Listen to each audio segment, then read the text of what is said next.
Buat lo di sana yang komen ya masalah saya bahas Hotman Paris, korupsi yang ada di koalisi aman-aman. Saya kasih tahu aja lo semua ya. Kenapa giliran Hasto udah dipenjarakan ya, barang buktinya belum ada udah dipenjarakan karena oposisi kan.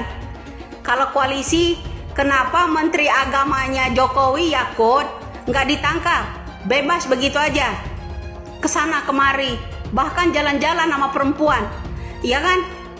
Artinya kenapa? Hukum saat ini, hukum saat ini tajam buat oposisi, lemah buat koalisi, ya. Karena apa? Apakah korupsinya Yakut Menteri Agama, ya, soal haji, ya, lebih besar atau lebih kecil dari yang namanya Hasto? Apa kalau memang nggak pandang bulu-bulu kata lo, kenapa Yakut lo bebasin begitu aja? Bulu apa bulu? Nggak pandang bulu-bulu apa? Bulu jembut?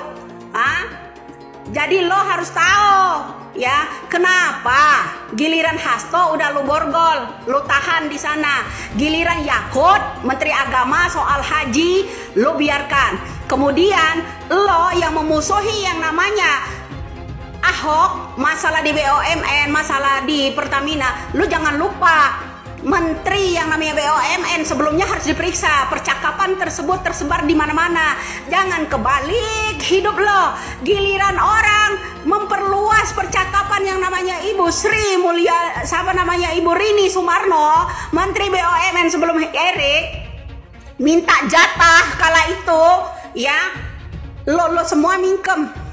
Yang nggak ada diadili sama sekali, atau KPK berani menggeledahnya, nggak ada. Coba kalau oposisi misalnya seperti itu, udah geger lo semua, ya kan? Lo semua udah geger, periksa si A, periksa si B, geledah, KPK bertindak. Coba sekelas yang namanya Rini Sumarno, menteri BUMN-nya Jokowi sebelum Erik, ya kan? Berani nggak percakapan tersebut keluar, direkam orang, terus diupload di TikTok, bahkan di YouTube, ya kan? Nah, terus apa pemerintahnya? Yang dilaporkan justru orang yang menyebarkan rekaman ibu yang namanya Rini Sumarno tersebut dilaporkan, bukannya melaporkan Ibu Rini tersebut diperiksa oleh KPK, ya. Bedanya di mana? Lo jangan sok-sok tahu, ya, kalau komen di situ, ya, lo harus sadar. Yang menyelamatkan bangsa ini bukan hanya DPR yang berpihak kepada rakyat aja, rakyatnya bro, ya, rakyat harus cerdas. Lo harus cerdas di situ. Ingat, ya, gua sengaja nggak tampilkan komentar lo di sana. Lo suka maki-maki orang, menghina orang bisanya, katro lo, deso lo, ya. Lo harus tahu, kalau dulu Jokowi punya nyali untuk mengadili semua menteri-menterinya SBY, menteri agamanya Surya Dharma Ali, menteri SDM-nya Jiro Wace, Menporanya, ya kan, Siti Padila Supari, Menkesnya, semuanya diadili. Berani ada nyali Bapak Jokowi ketika dia menyerang SBY. Tapi kenapa sekarang ada nggak pemerintah sekarang yang berani tangkap yang namanya menteri agamanya Yakut? Ada nggak? Nggak ada. Terus kemudian ada nggak KPK punya nyali nggak periksa yang namanya ibu, yang namanya menteri BUMN-nya Jokowi, yaitu Rini Sumarno sebelumnya? Ketahuan kan? Jadi salam waras aja, bro. Saya kasih tahu anda semua, ya, penyelamat bangsa ini adalah rakyat, bersama rakyat, bukan bersama mafia, bro. Kalau mafia itu bisa diobrak-abrik dengan nyali, ya, pemerintah sekarang berani, ya, jangan mandang koalisi atau enggak. Nggak mungkin rakyat Indonesia ini banyak hutangnya ke negara lain. Karena uang negara ini banyak dikorupsi, ditelan pejabat. Lo ya, asal ingat. Tuh contoh ya, yang namanya Kapolda Kalimantan Selatan aja, anaknya aja uang jajannya 1,2 miliar. Dari mana gaji pejabat sekelas Kapolda? Sekelas Kapolda aja, dari mana uang jajannya sampai saat itu naik jet pribadi warawiri? Ya, lu harus tahu di sana. Kenapa gue lo hajar? Harusnya lo buka mata, melek. dicuci dengan bansos begini jadi beku semua lo. Lo cukup nggak kasih anak bini lo? Ya, yang namanya bansos itu 5 tahun sekali. Minyak seliter, beras 5 kilo, cukup nggak lo?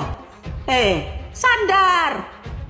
Sekali lagi saya bilangin, kenapa? Jokowi dulu, ya giliran dia serang SBY, diam-diam, berani ada nyali, mengadili semua menteri-menterinya SBY 2016 lalu.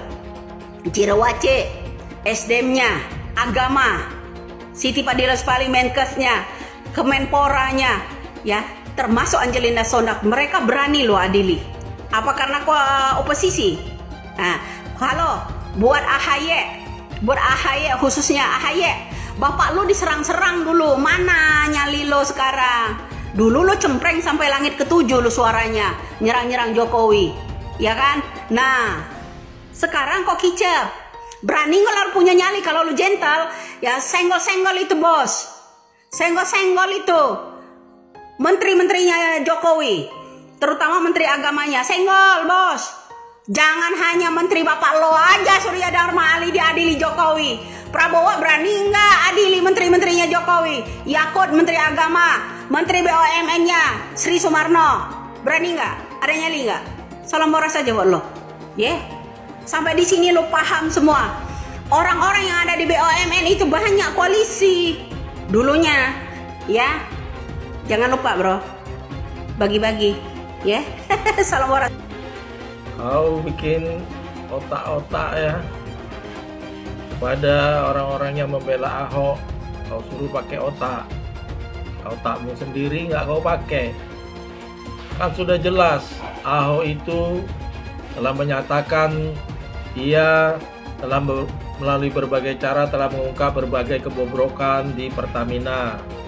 Namun karena jabatannya hanya sampai ke komisaris utama, dia tidak bisa membuat sebuah perubahan yang sangat mendasar, kecuali dia dijadikan direktur utama. Tapi janji untuk direktur utama tidak dijadikan kepadanya, sehingga kemudian dia mengundurkan diri.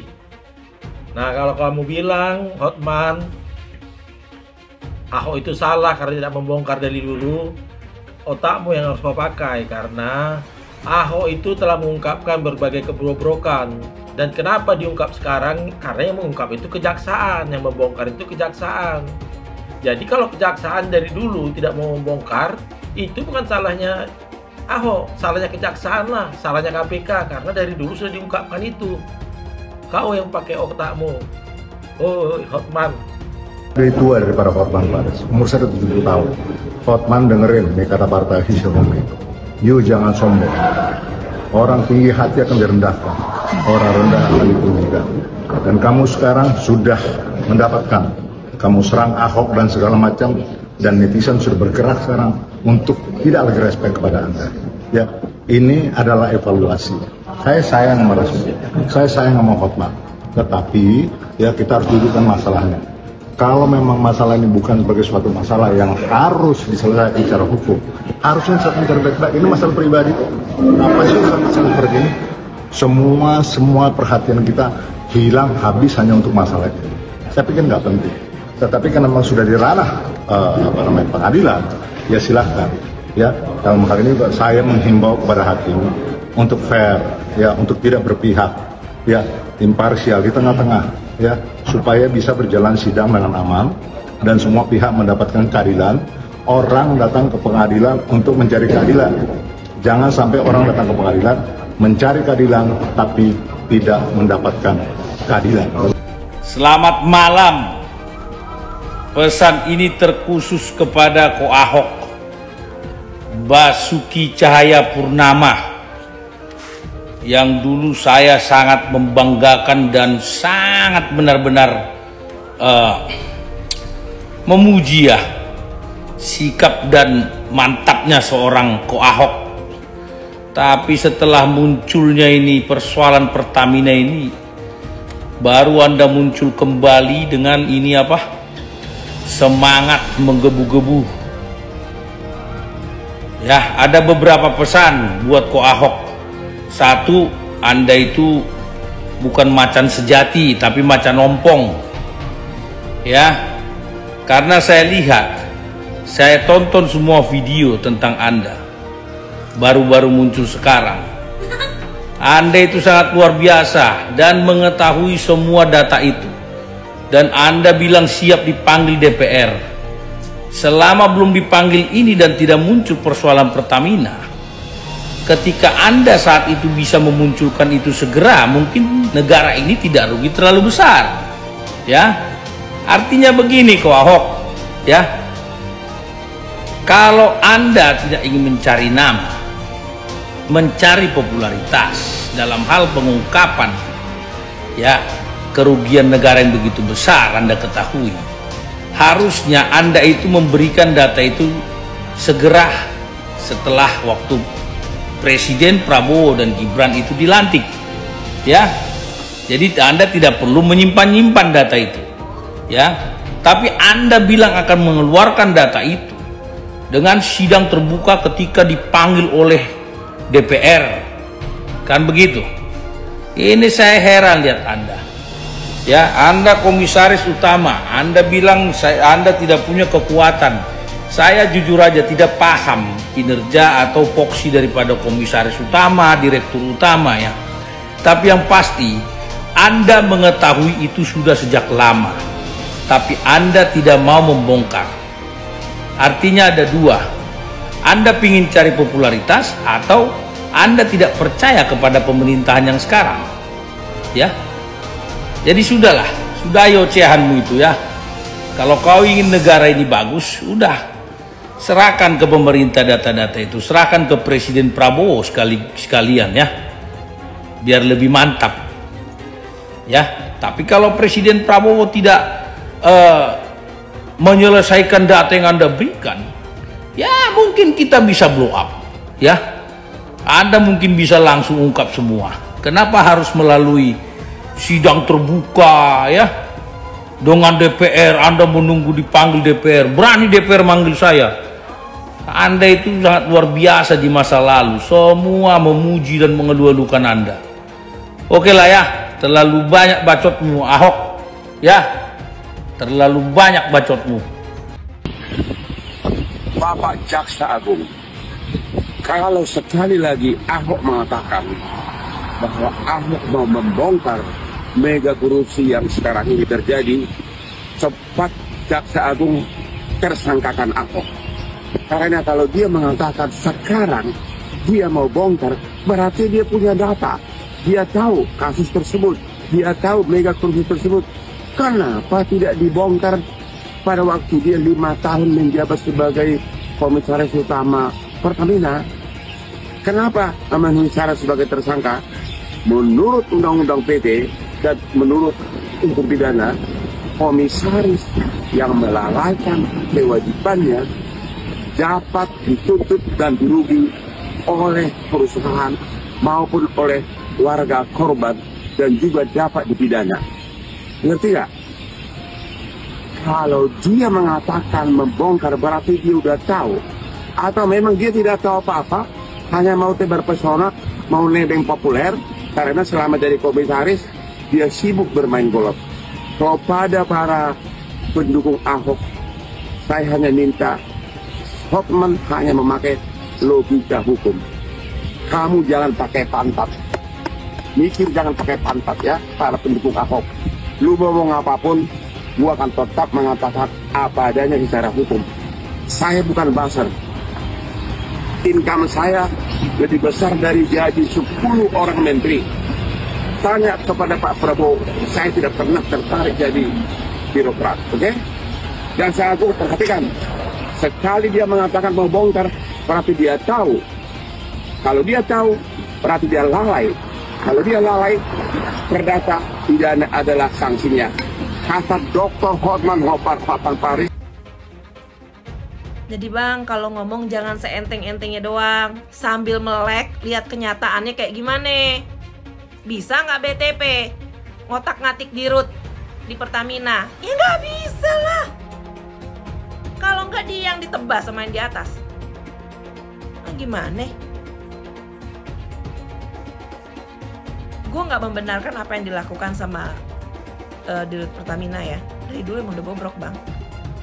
Tapi kita juga harus jujur loh. Masa sih abang nggak tahu berapa banyak juga Pertamina diperes kalau setiap mau pilpres? Masa nggak tahu? Kalau setiap mau pilpres mau kampanye, apa nggak disuruh keluarin duit dari situ? Bang, besok bang. Udahlah bang, lu kerja aja bang. Udah bagus, kerjaan lu bagus, anak-anak lu hebat. Ngapain juga lu ngebuzzer? Ahok, jangan ngotot kamu. Emang lu siapa sih? Siapa sih lu di Indonesia ini, Ahok? Ngotot kayak apa lu? Lu nggak ada apa-apanya kok. Aku kok malahan greget ya lihat Hotman Paris ini. Kok dia yang keberatan dengan statementnya itu Pak Ahok?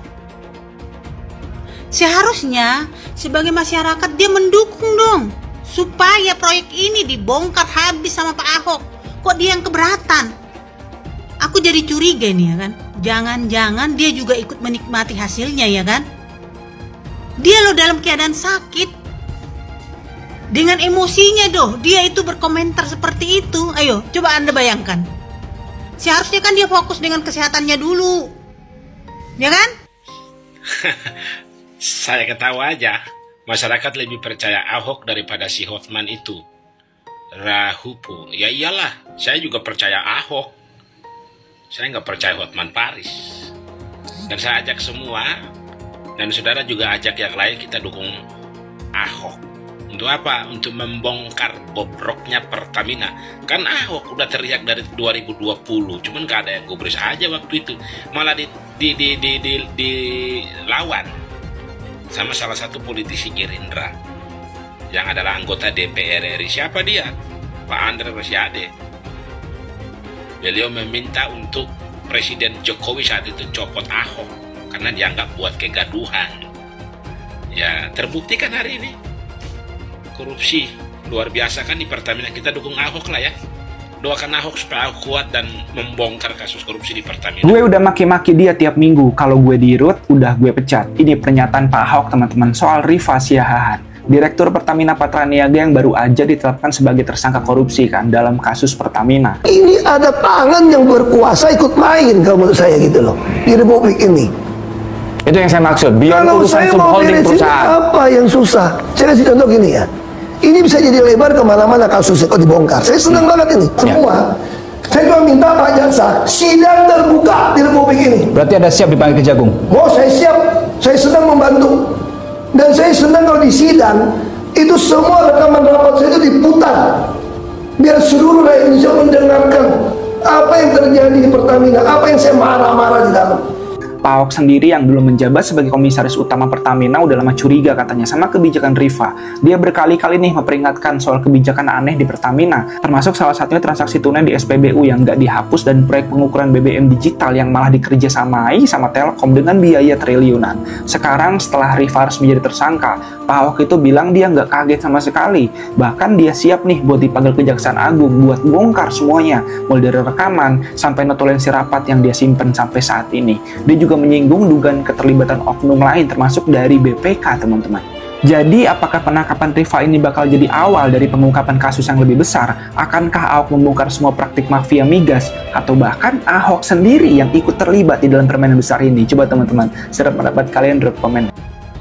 Yang membongkar mega korupsi Pertamina bukan Ahok, tapi kejaksaan. Ahok sama sekali tidak ada peran apapun membuat kasus mega korupsi Pertamina ini terbongkar. Justru itulah yang aku tanyakan.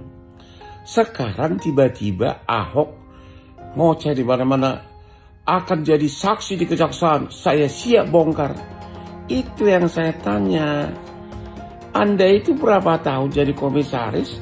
Honor sangat besar, bonus sangat besar. Anda mundur, ada ayam-ayam aja, nggak ada suara, nggak ada protes apapun. Kok sekarang setelah kejaksaan berhasil membongkar, Anda mengatakan saya akan bongkar jadi saksi? Aku itu bertanya loh, kenapa Anda dulu diam? Bilang aja nggak tahu sama sekali, selesai. Tapi kalaupun nggak tahu sama sekali, komisaris Ini mega korupsi yang sangat besar bertahun-tahun. Jadi ngapain kau selama ini? Aku cuma nanya, nggak nuduh. Halo para monyong-monyong. Makanya kenapa orang takut saya jadi dirut demo-demo? Kalau saya jadi dirut, saya bisa langsung pecat tuh dirut subholding. Karena untuk ke notaris saya yang putuskan. Dan saya tidak pernah takut sama Menteri BUMN manapun. Sama saya benar. Kenapa saya dikurung? Tidak boleh jadi dirut. Janjikan saya jadi dirut untuk membereskan. Ini ada tangan yang berkuasa ikut main kalau menurut saya gitu loh. Di Republik ini. Ini bisa jadi lebar kemana-mana kasusnya kok dibongkar. Saya senang banget ini. Ya. Saya ingin masyarakat tuh mengerti bahwa akar masalah Republik Indonesia adalah korupsi dan kemunafikan. Jadi orang semua saling sandra menyandra. Ada dikasih jabatan wewenang. Makanya saya bilang pemerintah saat ini kalau tidak mau memperlakukan e-katalog di LKPP pengadaan bahan migas, saya berani jamin cuma mau ganti pemain. Ada yang mau makan itu uang. Oke. Saya mau tegaskan seperti itu aja. Alasannya itu bahwa Agung Sedayu melakukan pembangunan. Bapak-bapak, ibu-ibu tahu nggak? Negara yang asal mulanya itu tempat perdagangan, kawasan pemukiman, kemudian jadi negara. Tahu nggak? Yang paling dekat itu Singapura. Singapura itu dulu tanahnya milik Melayu. Orang-orang pendatang Cina dari Republik Rakyat Cina datang ke situ, di backup oleh Inggris, didirikan pelabuhan, diberi tempat, diberi tanah, kemudian didatangkan orang-orang Cina sebanyak mungkin sehingga jumlah Melayunya kalah. Jadilah dia negara Singapura. Sudah ada contoh, sudah banyak contoh, dan sampai sekarang contoh itu masih berlaku. Orang-orang pendatang yang tadinya hanya kawasan pemukiman dan perdagangan, lama-lama jadi negara sendiri. Itu sudah ada, bukan hayalan. Jadi jangan dianggap ini membohong. Wahai cucu-cucu Senawawi Al-Bantani, wahai keturunan Sultan Banten, saya menyuruh, ini perjuangan rakyat Banten. Banten dijajah, Banten diintimidasi. Ayo kita bersatu untuk berjuang. Hadirin sekalian, saya sampaikan, hei Aguan, ini bukan masalah rasis, bukan. Ini bukan masalah etnis, bukan. Ini bukan masalah agama, bukan.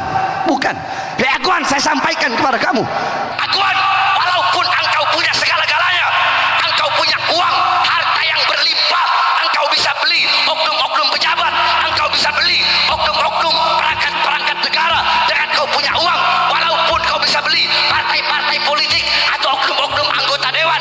Wahai Aguan, kau punya uang, kau punya harta, kau punya segala-galanya, akan tetapi ingat, selama kami pemuda-pemudi Islam Indonesia, kami bangsa dan rakyat Indonesia yang telinga kami selalu terbuka untuk mendengar jeritan-jeritan saudara-saudara kami, telinga kami terbuka mendengar jeritan, teriakan, merasakan penderitaan, kesengsaraan saudara-saudara kami di Banten, maka selama itu kami pemuda-pemudi Islam, kami pemuda-pemudi Jawa Barat akan berada di barisan paling depan melawan engkau sampai titik darah penghabisan.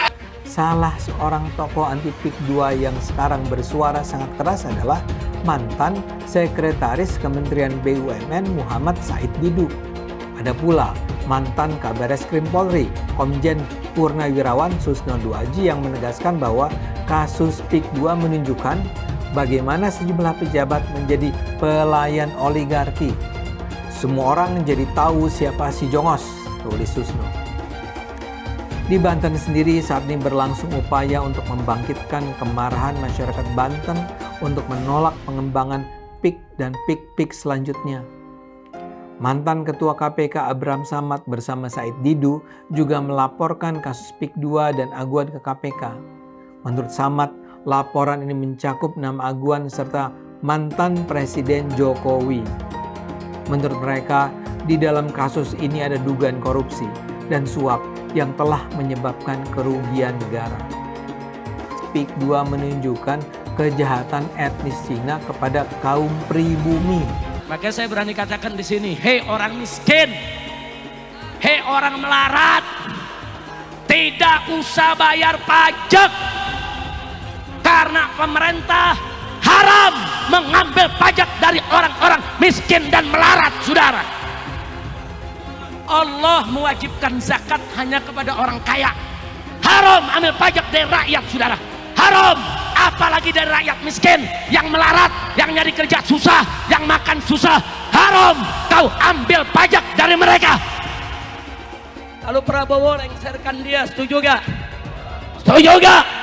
Dukung tidak? Takbir! Kita akan seret mereka semua untuk dijebloskan ke dalam penjara. Takbir! Setuju tidak? Setuju tidak? Enggak berkelahi aja, kita adu biar dia berkelahi. Vonisnya ya 50 tahun begitu kira-kira itu. Saya mohon ya, kalau sudah jelas melanggar, jelas mengakibatkan kerugian triliunan, ya semua unsurlah. Terutama juga hakim-hakim ya, vonisnya jangan terlalu ringan lah.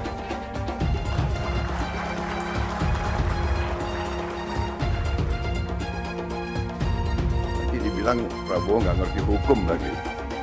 Tapi rakyat pun ngerti, rakyat di pinggir jalan ngerti. Ngerampok triliunan, kalau triliunan, ratusan triliun. Vonisnya sekian tahun. Vonisnya ya 50 tahun begitu kira-kira itu. Presiden bisa bikin perpu ngalahkan 560 anggota DPR RI. Iya dong, kayak sekarang orang ribut undang-undang perampasan aset, korupsi. Kita semua tahu akar masalah di Indonesia semua tuh korupsi, bos. Kau korupsi bikin perpu aja perampasan aset. Iya dong, kalau nggak mau perpu itu, kita ada Undang-Undang Nomor 7 Tahun 2006. Hasil ratifikasi Konvensi PBB melawan korupsi. Sudah ada undang-undangnya. Tanya lu orang-orang pajak, lu pernah tagih nggak pajak-pajak orang di LHKPN? Lu lihat aja tuh di KPK. Banyak pejabat, mantan pejabat, hartanya melimpah. Nyebut hibah. Kok nggak dikejar pajak? Kenapa mesti kejar pajak orang menengah? Betul. Yang kejar setengah mati. Betul banget. Ya kan menengah kayak kita nih. Listrik naik tahun depan, minyak naik, barang beras naik, semua naik. Gaji kagak naik. Lu paksa demo gaji naik nih, perusahaan nggak bisa jualan, apa lakukan? Ya PHK. PHK lebih cilaka. Ya. Nah ini tanggung nih tengah nih. Rumah nggak bisa jangkau semua. Cuma bansos saja kasih. Sebenarnya bangsa kita ini punya nurani yang baik. Ya. Kita tuh suka pakai nggak enak hati. Ini kalau semua orang bilang hitam, kalau gue bilang putih sendiri kayaknya nggak sopan. Karena kita disesatkan dari penjajah Belanda. Berbeda pendapat walaupun benar, dianggap tidak harmoni. Betul. Saya kalau mau tunjukin iman lu hebat, tunjukkan di perbuatan lu. Baru gua bisa lihat iman lu. Iya dong. Lu kalau ngomong iman lu hebat, tunjukkan perbuatan lu dong. Tapi orang nggak seneng ngomong kayak gitu. Ya udah, lu nggak senang ya nggak pilih, ya udah. Ya udah sekarang lu selesai lo. Kayak semua orang nggak suka gua kan. KPK yang menjadi macan ompong menghadapi Anies Baswedan. Ada apa dengan KPK sehingga dia tidak berdaya untuk mengungkap kasus Formula E dan banyak proyek-proyek siluman, proyek-proyek yang dananya di markup di Pemprov DKI. Ada apa? Kenapa KPK menjadi macan ompong di depan Anies Baswedan? Ada apa? Kabarnya dengar katanya itu Formula E itu yang makan uangnya juga rame-rame, ada juga DPRD DKI. Ya tangkaplah, ya kan? Tangkap tuh anggota-anggota DPRD DKI dan Anies Baswedan. Selesaikan Formula E itu. Tindak tegas. Cuman ya susah. Lembaga KPK-nya sendiri, oknum-oknumnya itu juga banyak maling. Itu waktu si Novel Baswedan itu menjadi penyidik KPK tuh ditawarin mau berapa tahun. Itunya di penjaranya mau berapa tahun, itu ada harganya, ya kan? Mau 2 tahun sekian, 5 tahun sekian, 10 tahun sekian, 12 tahun sekian. Kalau seumpamanya si koruptor ini tidak mau memberikan uang, ya diperberat, ya kan? Nah itulah kerjanya KPK. Semoga mau seperti apapun hebatnya kong kali kong kejahatan yang dilakukan oleh Anies Baswedan, ya, menyalahgunakan kewenangan atau menyalahgunakan anggaran Formula E ataupun anggaran yang ada di Pemprov DKI. Yakin suatu hari nanti Allah Subhanahu wa Ta'ala akan menurunkan azab yang seberat-beratnya kepada Anies Baswedan CS. Saya tidak mau pemimpin masa depan menyalahkan angin di kemudian hari. Anda kalau nyindir lain kali jangan pakai angin, Mas. Mau bilang lagi, jangan salahkan angin. Saya kan sampaikan soal angin ya kemarin. Angin tak ada KTP-nya. Angin itu bergerak dari sana sini. Ketika polutan yang muncul dari pembangkit listrik tenaga uap mengalir ke Jakarta, maka Jakarta punya indikator, karena itu Jakarta mengatakan ada polusi udara. Ketika anginnya bergerak ke arah Lampung, ke arah Sumatera, ke arah Laut Jawa, di sana tidak ada alat monitor. Ada orang yang bilang jangan cerita soal angin, maka dia tidak menghormati ilmu pengetahuan. Bapak Politik Identitas Indonesia Anies Baswedan, Bapak Intoleransi Indonesia Anies Baswedan, jangan lupakan, jangan terlena, jangan sampai dia pecahkan kita dengan dagangan ayat dan mayatnya. Air itu turun dari langit, turunnya ke atap rumah langsung sumur bor, bukan ke sungai dan ke laut. Mensyukuri kenapa kalah, kenapa ditahan. Saya bersyukur atas itu semua. Saya coba bayangkan ya, kalau seandainya waktu itu kita menang gitu ya, hari ini belum tentu kita bisa nikmati seperti ini. Kita bersyukur 5 tahun Tuhan izinkan kasih ke orang yang pintar ngomong untuk kerja. Coba kalau kita bayangkan gitu ya, kalau kemarin saya masih jadi gubernur, ini saya udah turun ini. Tapi yang pintar ngomong itu dikira orang hebat kan? Ini lebih berbahaya tahun 2024, langsung ketahuan karakternya. Langsung ketahuan itu. Di saya juga ada kutipan Pak di kamar saya Pak. Tulisannya, Jakarta telah mengambil keputusan yang fatal. Dan ini aneh, betul-betul aneh. Ini bukan kampanye, tapi saya sampaikan sini. Di satu sisi menyiapkan jalur-jalur air untuk dikirim ke laut, di sisi lain di lautnya dipasang dengan pulau reklamasi. Tinggal tunggu waktu jadi rob, air balik. Dan ini melawan sunatullah. Kenapa? Air itu turun dari langit ke bumi, bukan ke laut. Harusnya dimasukkan ke dalam bumi, masukkan tanah. Di seluruh dunia air jatuh itu dimasukkan ke tanah, bukan dialirkan pakai gorong-gorong raksasa ke laut. Jakarta telah mengambil keputusan yang fatal. Bukan banjir, itu memang parkir air. Bukan banjir, itu memang parkir air. Penjajahan di depan mata itu di Jakarta. Di tempat lain penjajahan mungkin terasa jauh, tapi di Jakarta, bagi orang Jakarta, yang namanya kolonialisme itu di depan mata, dirasakan sehari-hari. Dulu kita semua pribumi ditindas dan dikalahkan. Kini telah merdeka, kini saatnya kita menjadi tuan rumah di negeri sendiri. Hai semua, nama saya Johannes Leong. Saya adalah investor saham, forex, dan juga kripto. Channel ini banyak membahas tentang berita terkini, edukasi finansial, investasi, dan lainnya. Jangan lupa subscribe channel ini kalau kamu suka dengan konten yang serupa. Follow juga sosial media lainnya yang saya taruh link di kolom deskripsi. Di sana kalian bisa dapatkan konten yang berbeda. Saya juga punya Telegram channel yang isinya berfokus kepada trading dan juga investasi. Itu Telegram channelnya gratis. Oke, kita lanjut ke videonya. Sebagian besar penonton di video ini, setelah menonton video di awal, mungkin bertanya, apakah kejadian seperti krisis 98 akan kembali terulang? Belum lagi keadaan global yang tidak menentu. Lalu apa yang bisa kita lakukan untuk selamat dari krisis yang mungkin akan datang dalam waktu dekat? Jawabannya adalah investasi. Kebanyakan dari kalian yang lagi nonton kalau investasi pikirannya pasti hanya di properti. Tapi ketika terjadi krisis seperti 98, apa yang terjadi dengan rupiah ketika hyperinflasi? Dan juga apa yang terjadi dengan harga properti? Harga dolar dari Rp2.500 terbang ke Rp15.000. Otomatis utang yang harus kita bayarkan naik 6 kali lipat. Banyak bisnis yang bangkrut. Kebakaran terjadi di mana-mana. Hingga rumah pun bagaikan tidak ada harganya. Mau dijual pun tidak ada yang mau beli. Saya tidak mengatakan ini akan terjadi lagi. Tapi kemungkinan terjadi seperti Mei 98 tetaplah ada. Negara gede seperti Argentina, Venezuela, dan Turki baru-baru saja mengalami hyperinflasi. Apalagi setiap hari kita ketemu ada saja konten yang berbau sara ke orang Tionghoa yang ada di Indonesia.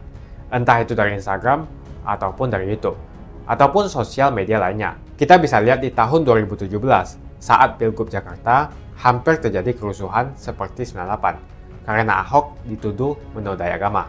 Ahok pun harus dipenjara untuk menenangkan masyarakat yang dengan gampangnya dihasut untuk membenci Tionghoa dan tidak memilih pemimpin yang beda agama.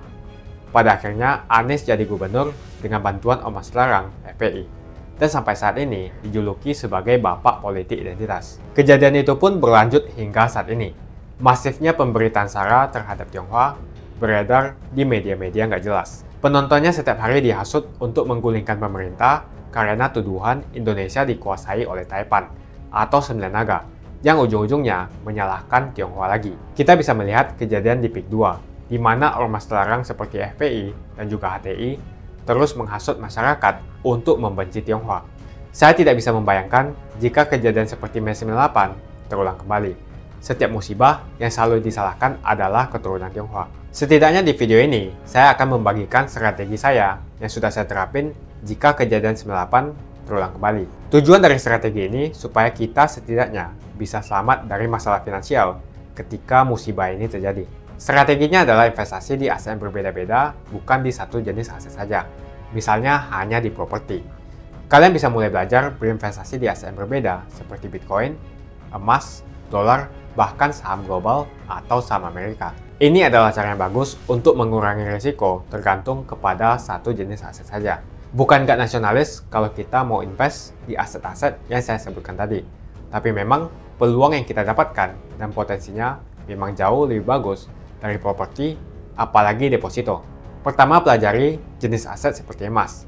Setidaknya kita bisa terlindung dari efek hyperinflasi ketika terjadi. Selain itu, kalian juga harus belajar bagaimana mendapatkan penghasilan dari emas. Kedua, kalian harus belajar investasi aset global seperti saham Amerika atau saham global. Ketika terjadi krisis, yang paling berdampak adalah saham-saham Indonesia.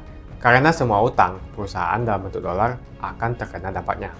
Deposito reksadana, properti juga akan terkena imbasnya.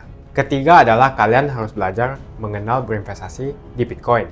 Alasan kenapa saya suka banget dengan kripto, karena kita bisa pergi ke negara apapun di dunia ini, misalnya di Singapura, dan saya tinggal jual kripto saya di negara itu. Saya menganggap Bitcoin itu sebagai aset properti digital yang bisa saya bawa kemanapun dan jual kapanpun saja secara instan. Kalau saya butuh uang, detik ini juga bisa saya jual, tidak usah menunggu berbulan-bulan. Itulah strategi saya jika kejadian 98 terulang kembali, untuk selamat dari masalah finansial. Kamu bisa cek link di kolom deskripsi untuk mulai investasi. Dan saya sudah sediakan juga video playlist supaya membantu kalian paham tentang investasi. Semoga video ini membantu kalian untuk selamat dari masalah finansial ketika musibah ini terjadi kembali. Semoga Indonesia selalu damai dan sampai jumpa di video selanjutnya.